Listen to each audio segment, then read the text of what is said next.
জয়গুরু সুধী ভক্ত সজ্জন। সর্বপ্রথম আমার আরাধ্য দেবতা এ যুগে যুগ পুরুষোত্তমম পরমপ্রেমময় শ্রী শ্রী ঠাকুরের আঙারাতুল চরণে শতকোটি প্রণাম। উপস্থিত সুধী ভক্ত সজ্জন, স্নেহময়ী মায়েরা, সকলকে আমার অন্তরের অন্তরস্থল থেকে জানাই রান্ত জয়গুরু। ঠাকুর বললেন, বললে কত করলে না, ঠকলে কত বুঝলে না। আমরা বলি বেশি, করি না, ঠকি কত তা বুঝি না। আমরা অনেক কিছু বলি কিন্তু বাস্তবে সেটা করি না, আর কতটুকুতে ঠকছি আমরা সেটা নিজেও জানি না।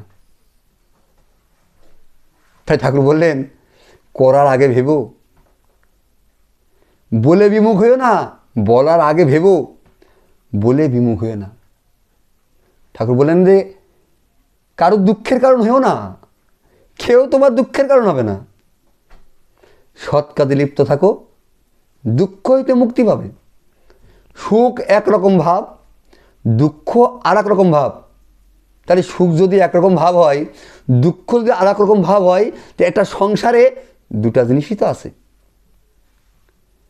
একটা সংসারে মা আর বাবা, তো এই মা আর বাবা আপনাকে দুটো নিয়ে তো আপনার চলতে হবে। তাহলে আপনি যদি শুধু সুখ নেন সেটা যেমন হবে না, শুধু মাকে নিলি সেটাও কিন্তু হবে না। মা বাবাকেও নিতে হবে, সুখ আর দুঃখকেও নিতে হবে। এই দুটো নিয়ে কিন্তু আমাকে জীবন। একটা সংসারে কিন্তু সুখ আর দুঃখ সবসময় আসেই। ঠাকুর বললেন, চাওয়াটাই না পাওয়ার দুঃখ, চাওয়াটাই না পাওয়ার দুঃখ, কিছু চেও না, সব অবস্থায় রাজি থাকো, দুঃখ হইতে মুক্তি পাবে।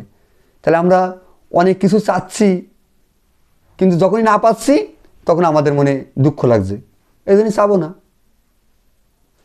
আর না করে যে পেতে চাই, দুঃখ তার পিছে ধাই। তুমি দেবেও যেমন, পাবেও তেমন, না দিলে পাবে কি করে? না খেলে যেমন পেট ভরে না, না করলে কি জ্ঞান বাড়ে? ভক্তি ভরা জ্ঞান না হলে অজ্ঞতা কি কবু সারে?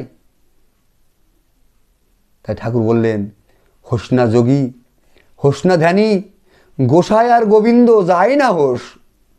যজন যাজন ইষ্টভীতি না করলে তুই কিচ্ছু নোস। তা আমাদের যজন যাজন ইষ্টভীতিটা কাটায় কাটায় করতে হবে। যজন মানে আমি নিজে করি, সেটা হচ্ছে যজন। আর আমার প্রভুর কথা, আমার দয়ালের কথা যখন আমি আপনাকে বলবো, আরেকজনকে বলবো, সেটা হবে যাজন। দুধ ছাড়া যেমন মাখন হয় না, যজন ছাড়া কোনোদিন যাজন হয় না। তো আমরা যারা প্রিয় পরমের আশ্রয় গ্রহণ করেছি, যারা দীক্ষা গ্রহণ করেছি, তাদের কাছে আমার করজোরে মিনতি থাকবে এটাই, যে আপনারা প্রিয় পরমের কথা ভক্তদের মাঝে বলার চেষ্টা করবেন, জানানোর চেষ্টা করবেন।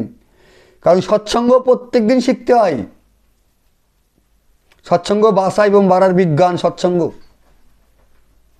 তাহলে আমাদেরকে, আমরা যেটা জানি সেটা মানুষকে আমরা জানাবো। কারণ সৎসঙ্গ করে আমি শুধু নিজে ভালো থাকবো তা কিন্তু নয়, আমি তো ভালো থাকবোই, পাশাপাশি আমার প্রতিবেশী যারা আছে, আমার আপনজন যারা আছে, আমার গুরু ভাই গুরু বোন যারা আছে, তাদের প্রত্যেকেরই ভালো রাখার দায়িত্ব কিন্তু আমার।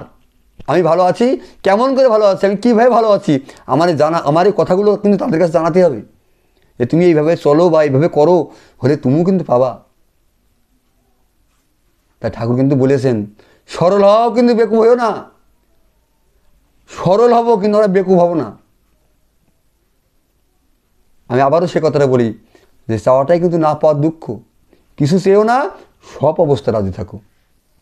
তাই আমি সবার কাছে আবারও বিশেষভাবে প্রার্থনা জানাবো, দাদা আপনারা সবাই এগিয়ে আসুন, পরম দয়ালে কাজ করুন, নিঃস্বার্থভাবে পরম দয়ালে কাজ করুন, আপনাদের উন্নতি হবেই হবে। যাই হোক, আমি আর আলোচনা দীর্ঘায়িত করব না, সবার সুস্বাস্থ্য দীর্ঘায়ু কামনা করি আমার আলোচনা এখানেই শেষ করছি। প্রিয় পরমের আলোচনা এখানেই শেষ করছি। জয় গুরু, বন্দে পুরুষোত্তমম, বন্দে পুরুষোত্তমম, বন্দে পুরুষোত্তমম।